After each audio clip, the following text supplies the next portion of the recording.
Shalom, apa kabar semua? Saya berharap semua dalam keadaan yang baik dan selalu ada dalam lindungan tangan Tuhan yang sempurna. Sebelumnya saya ucapkan selamat Paskah. Kita baru saja merayakan Paskah beberapa hari yang lalu. Message pagi ini saya beri judul He is not here, karena dia sudah bangkit dalam kehidupan kita. Saya yakin semua sudah sering mendengar tentang kebangkitan Tuhan Yesus. Tapi kali ini saya ingin meyakinkan kepada setiap kita bahwa kejadian 2000 tahun lalu mengandung janji yang menjadi jawaban dalam setiap kehidupan kita. Saya ambil firman Tuhan dari Lukas 24 ayat 1 sampai dengan 11. Tetapi pagi-pagi benar pada hari pertama minggu itu, mereka pergi ke kubur membawa rempah-rempah yang telah disediakan mereka. Mereka di sini kalau kita lihat di Lukas 23 dikatakan perempuan-perempuan ini adalah mereka yang datang bersama Yesus dari Galilea ke Yerusalem. Mereka adalah perempuan-perempuan yang juga ikut menyaksikan bahwa Yesus disidang, Yesus disiksa, Yesus disalibkan. Kedua dikatakan mereka mendapati batu sudah terguling dari kubur itu. Dan setelah masuk mereka tidak menemukan mayat Tuhan Yesus. Sementara mereka berdiri termangu-mangu karena hal itu. Tiba-tiba ada dua orang berdiri dekat mereka memakai pakaian yang berkilau-kilauan. Mereka sangat ketakutan dan menundukkan kepala. Tetapi kedua orang itu berkata kepada mereka, "Mengapa kamu mencari dia yang hidup di antara orang mati? Ia tidak di sini, ia telah bangkit. Ingatlah apa yang dikatakannya kepada kamu ketika ia masih di Galilea, yaitu bahwa anak manusia harus diserahkan ke tangan orang-orang berdosa dan disalibkan, dan akan bangkit pada hari yang ketiga." Dan ayat ke-8 menarik sekali dikatakan, "Maka teringatlah mereka akan perkataan Yesus itu. Yang menakjubkan, baru saja hari Kamis mereka makan bersama-sama." Baru saja beberapa hari sebelumnya Yesus menceritakan bahwa dia akan disiksa, dia akan disalibkan, dia akan dibunuh. Dan hari ketiga, aku akan bangkit. Kejadian ini baru saja beberapa hari. Tetapi waktu mereka pergi ke kubur dan waktu melihat mayatnya, tidak ada di situ. Mereka kaget tentang apa yang terjadi.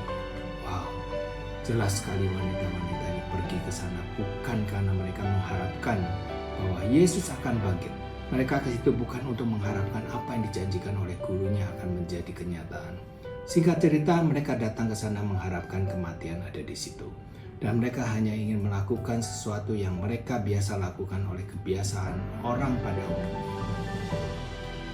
Kita baru saja merayakan Paskah. Pertanyaannya, bagaimana dengan kita?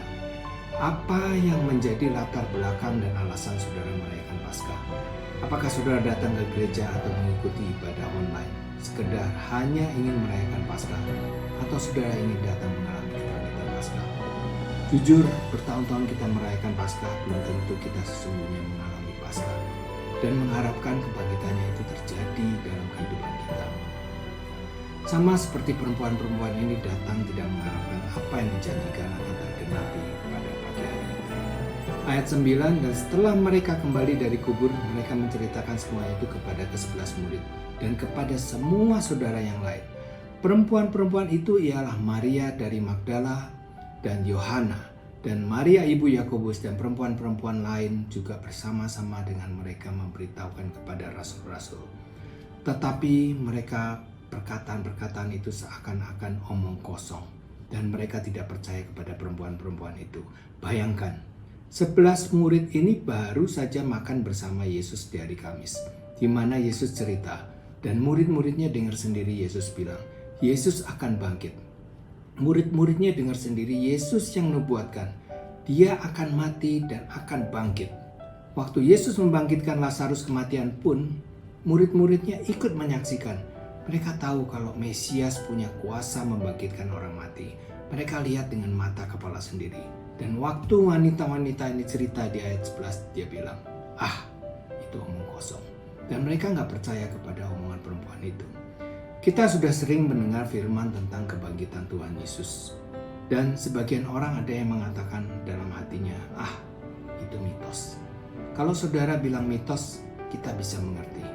Yang lihat sendiri aja gak percaya, mereka bilang itu omong kosong. Apalagi kita yang hidup di dunia yang banyak orang omong kosong. Kita hidup di tengah-tengah di mana banyak orang yang berjanji, tetapi tidak menepati janji-janjinya. Tapi hari ini saudara perlu tahu bahwa yang berjanji bukan pribadi yang tidak mampu menggenapi apa yang dijanjikan. Yang berjanji bukan pribadi yang melupakan apa yang dijanjikan. Yang berjanji adalah pribadi yang setia dan janjinya ya dan amin. Saya ingin beritahu saudara, yang pasti kosong bukan omongan dan janji Tuhan. Betul ada beberapa hal yang kosong. Ada 3 hal yang kosong pagi ini yang saya akan bahas. Yang pertama, salibnya kosong. Yang kedua, kuburnya kosong. Dan yang ketiga, kain kafannya kosong.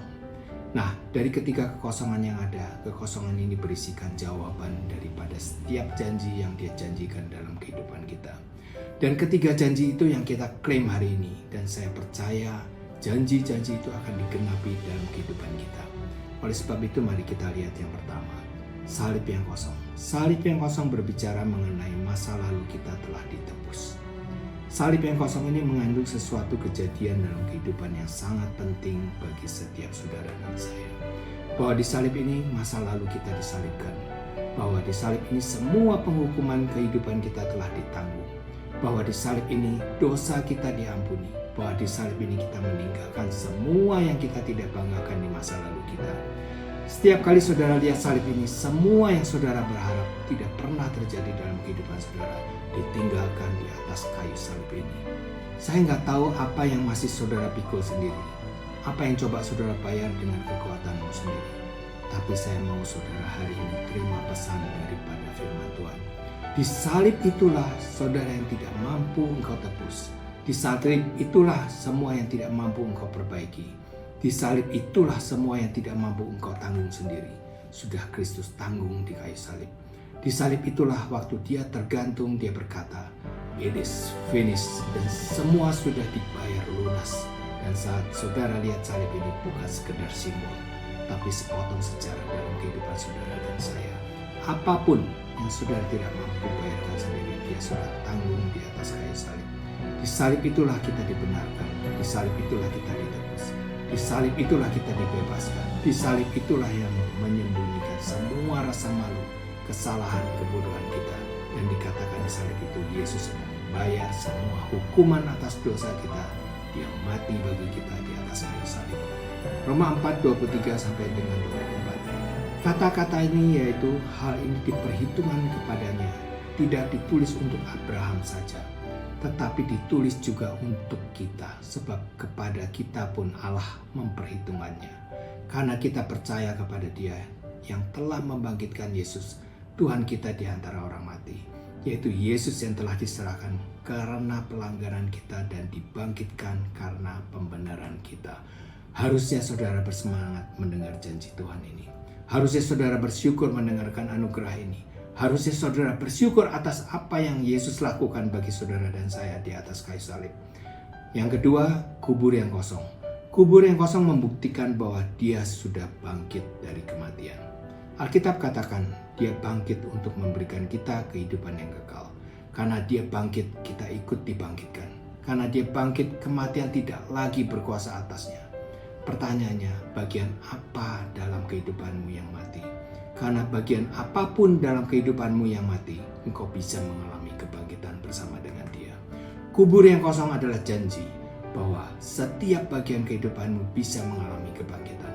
Kalau ada dari saudara yang merasa, oh tidak mungkin saya bisa mengejar mimpi saya, karena masa lalu saya, tidak mungkin saya bisa mengejar cita-cita saya karena kebodohan saya, karena masa lalu saya, karena tanggungan saya, karena kesalahan saya, karena kegagalan saya. Tidak mungkin lagi saya bisa.